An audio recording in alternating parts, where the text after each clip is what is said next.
अस्सलाम वालेकुम दोस्तों, उम्मीद करता हूँ आप सब खैरियत से होंगे, ठीक ठाक होंगे। माज़रत के साथ मैं जो है थोड़ा टाइम नहीं निकाल पा रहा। आज मेरे पास मेरा कैमरा कुछ नहीं है और जगह भी ऐसी, तो मैं मोबाइल से वीडियो बना रहा हूँ। सो बेसिकली सबसे पहले तो आप सबका बहुत बहुत शुक्रिया कि आप मुझे इतना सपोर्ट करें, अप्रिशिएट करें। बहुत सारे कमेंट्स मिल रहे हैं। मैंने नीचे लैपटॉप रखा हुआ है, तो मोस्ट ऑफ़ द टाइम अगर मैं नीचे देख रहा हूँ तो इग्नोर करिएगा, मेरी आवाज़ सुने और मैं क्या क्या बातें कर रहा होता हूँ।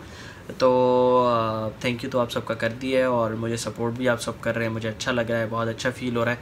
और बेसिकली आज हम बात करेंगे स्टेटमेंट ऑफ पर्पस पे, जिसे एसओपी भी कहा जाता है। ठीक है, एसओपीज़ जो है हमारे कोरोना के भी हैं। उसका फुल फॉर्म मुझे अभी नहीं याद आ रहा, गूगल करूँगा तो बता दूँगा। ठीक है, तो बेसिकली स्टेटमेंट ऑफ पर्पस, सबसे पहले तो आप सबको पता होना चाहिए कि स्टेटमेंट ऑफ पर्पस है क्या और आखिर आपसे मांग क्यों रहे हैं सबसे, क्योंकि जब आप ये सवाल क्लियर हो जाता है तो आप अच्छे से इसका जवाब लिख सकते हैं। जैसा कि आपकी वेबसाइट पे लिखा हुआ है कि use the personal statement to clarify your reasons for wanting to participate in the undergraduate exchange programme. You will want to outline your background and your goals for future. The personal statement should be written with the objective of clarifying your interest for the selection and placement committees. Be clear and concise your essay.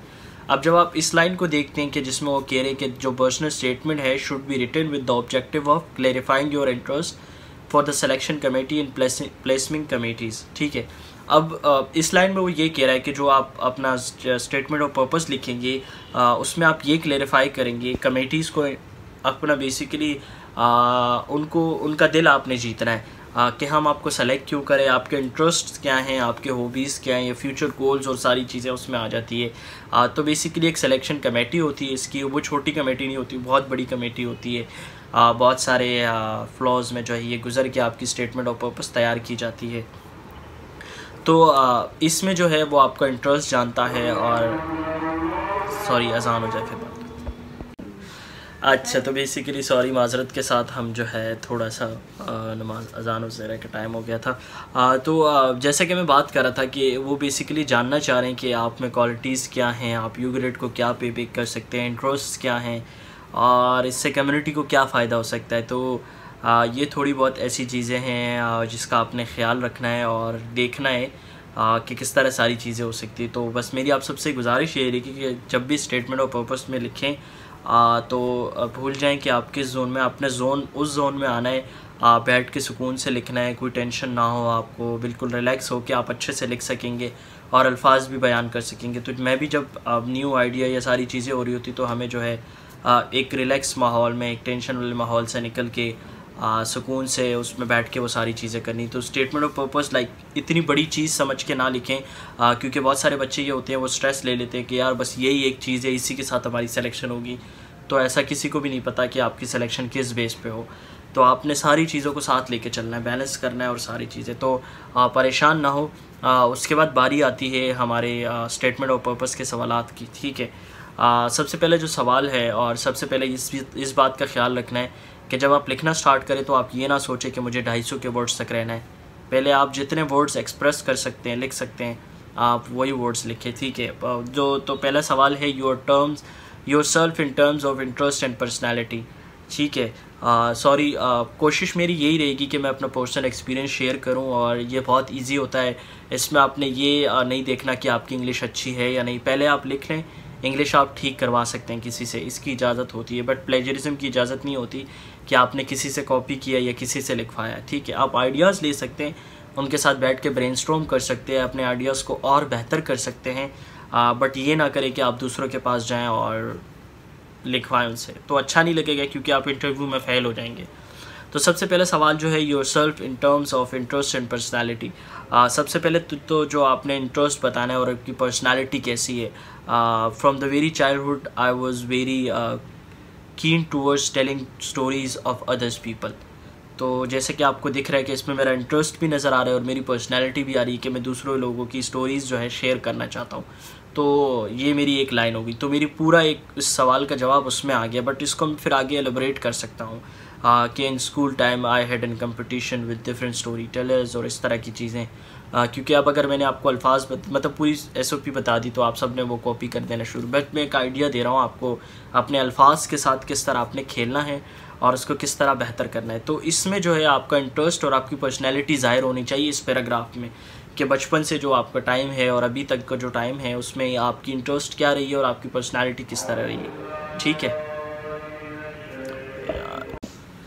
हाँ sorry. तो basically हम बात कर रहे थे कि किस तरह सारी चीज़ें होती है। पहला सवाल में मैंने आपको बताया कि your self in terms of interest and personality, जिसमें आप अपनी इंटरेस्ट और पर्सनैलिटी शो कर रहे होते हैं। तो जैसे कि आपको पता है कि ये देखें ये 4 सवालात हैं, अपने सारे वर्ड्स को इन 4 सवालात पे डिवाइड कर सकते हैं। ठीक है, बट लास्ट वाला क्वेश्चन जो है बहुत ज़्यादा अहमियत का हामिल है, उस पर हम बात करते हैं। सबसे पहले जो है योर एकेडमिक ऑब्जेक्टिव्स, अब जो पढ़ाई आप कर रहे हैं उसकी ऑब्जेक्टिव्स क्या है। फॉर सपोज़ मैं जर्नलिज्म का स्टूडेंट था, आप डॉक्टर हो सकते हैं, आप कंप्यूटर स्पेशलिस्ट हो सकते हैं, इंजीनियर हो सकते हैं। तो उससे लोगों को क्या फ़ायदा हो सकता है या आपकी कंट्री को क्या फ़ायदा हो सकता है, या आपके फ्यूचर गोल्स क्या हैं अपनी डिग्री सब्जेक्ट्स को लेके। ठीक है, फ्यूचर गोल्स नहीं, ऑब्जेक्टिव्स क्या हैं, इनके मेन चीज़ें क्या होती हैं। ठीक है, तो इसको इस तरह आपने बयान करना है।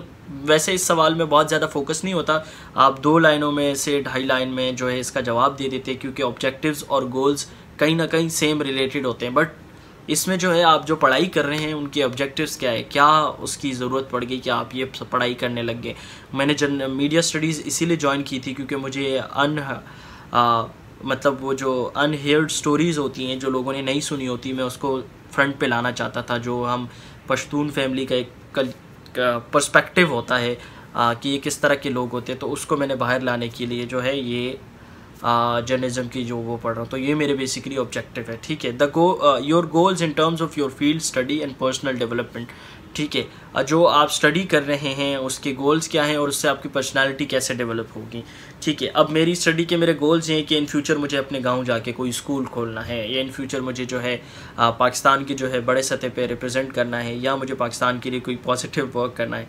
ठीक है, और पर्सनल डेवलपमेंट का किरदार ये है कि आपकी पर्सनैलिटी कैसे डेवलप हो सकती है। अगर मैं अपनी बात करूँ तो मैं बहुत ज़्यादा क्या बोलते हैं उसको, किसी से बात नहीं कर सकता, तो मेरी पर्सनालिटी उसमें डेवलप हो जाती है। ठीक है, अब उसके बाद आता है बहुत ज़्यादा अहम सवाल जिस पे बहुत ज़्यादा ज़ोर भी दिया जाता है, जहां मैं रिसेंटली अपने एक दोस्त से बात कर रहा था, जो कि बहुत अच्छे दोस्त हैं। उसको मैंने बताया कि आपने स्टेटमेंट ऑफ पर्पस में ये कहीं शो नहीं कर देना कि आप पाकिस्तान वापसी नहीं आएंगे, आपने ये ज़रूर अंदिया देना है या शो कराना है कि आप जो है वहाँ से जो चीज़ें सीखेंगे वो पाकिस्तान में आके लोगों को कम्युनिटी में सर्व करेंगे, या जो आपने चीज़ें सीखी हुई हैं वो यूएस जाके एक्सप्लोर करेंगे, लोगों को बताएंगे अपने कल्चर के बारे में, और वहाँ यूएस का जितना कल्चर है, जितनी बाउंड्रीज़ में आप चीज़ें सीखेंगे वो पाकिस्तान आके लोगों को आप देंगे। अब वो आपकी फ़ील्ड के रिलेटेड भी हो सकता है। मैंने अपनी फ़ील्ड से ये कहा था कि जो वहाँ की स्टोरी टेलिंग का तरीका है मैं वहाँ से सीख के पाकिस्तान आके वो सिखाऊँगा। ठीक है, तो the reason you wish to pursue them in USA and the type of programme you hope to pursue and how it relates your interest and future objectives. तो जैसे कि आप देख सकते हैं कि लास्ट सवाल बहुत ज़्यादा वैसे बड़ा भी है और उसके वेटेज भी बहुत ज़्यादा है, क्योंकि इसमें जो है आप अपनी विश ज़ाहिर करते हैं कि जो पढ़ाई आप यहाँ कर रहे हैं वो यहाँ बाहर करने जा रहे हैं, वो USA में क्यों हो, उस प्रोग्राम को आप कैसे, इस प्रोग्राम को आप किस तरह परस्यू करेंगे और इससे आपके इस प्रोग्राम को क्या फ़ायदा हो सकता है और फ्यूचर में क्या ऑब्जेक्टिव्स क्लियर हो सकते हैं। फ्यूचर में मेरा ऑब्जेक्टिव्स ये था कि मैं जो है मेरा जो थिंकिंग ऑफ पर्सपेक्टिव है, या जो पर्सपेक्टिव ऑफ थिंकिंग होता है वो ब्रॉडन हो जाएगा ऑन इंटरनेशनल लेवल, क्योंकि जहाँ मैं इस तरह सी कम्युनिटी से हूँ जहाँ बहुत ज़्यादा रिस्ट्रिक्शन है, आप पे फीमेल्स रिस्ट्रिक्शंस हैं, तो वुमेन ऑब्जेक्टिव्स पे मुझे काम करने का मौका मिलेगा और बहुत सारी ऐसी चीज़ों पे काम करने का मौका मिलेगा। तो स्टेटमेंट ऑफ पर्पस कोई आपको पढ़ा नहीं सकता, मतलब अब मैं आपको पढ़ा नहीं सकता या मैं आपको उस तरह से गाइड नहीं कर सकता, या आपके अपने दिल की स्टोरी है कि अगर आपको कोई सवाल करे, फॉर सपोज़ आपसे कोई सवाल करे कि हम आपको क्यों सेलेक्ट करें, अगर आप इसका जवाब दे सकते हो तो आपकी सिलेक्शन यकीनी हो जाती है। ठीक है, और उसके बाद मैं अक्सर लोगों से ये कहता हूँ आप अपनी स्टेटमेंट ऑफ पर्पस लिखें पहले, फिर थोड़ा ब्रेक लें, कहीं जाएं, खाएं पिएं, 3-4 घंटे का ब्रेक लें, वापसी आएँ, उसको एज अ क्रिटिक रीड करें, उसको ऐसे रीड करें कि किसी और ने आपको अपनी स्टेटमेंट ऑफ पर्पस दी हुई है, आप उसको रीड कर रहे हैं। फॉर सपोज़ आप जो हैं एक एग्जामिनर कमेटी बन जाए, उसमें से गलतियाँ निकालें कि यार इसमें क्या वीक पॉइंट है, क्या और बेहतर हो सकता है, क्या चीज़ें और बेहतर हो सकती हैं। तो इन चीज़ों का आपने बहुत ज़्यादा ख्याल रखना है। ठीक है,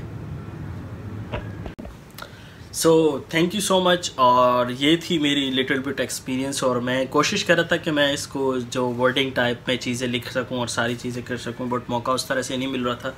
तो मुझे जितना हो सका मैंने उसको बयान किया, अपना एक्सपीरियंस शेयर किया। बट कोशिश करें कि आप ख़ुद लिखें, उसको ख़ुद क्रिटिक करें, फिर किसी को भेजें, या मुझे किसी को भी आप भेज रहे हो अपने टीचर्स के साथ बैठें। वही मैं बोल रहा था कि आप किसी प्रोफेसर से कहीं ना कहीं दोस्ती होगी, उनको अपनी चीज़ें रीड कराएं। पहले उसको कोशिश करें कि आप सारा लिखें, वर्ड्स पे फोकस ना करें, पहले लिखें, देन उसको आप कंसाइज पे ले जाएं कि आप क्या बेहतर कर सकते हैं, कौन सी लाइन हटा सकते हैं, कौन सी लाइन नहीं हटा सकते।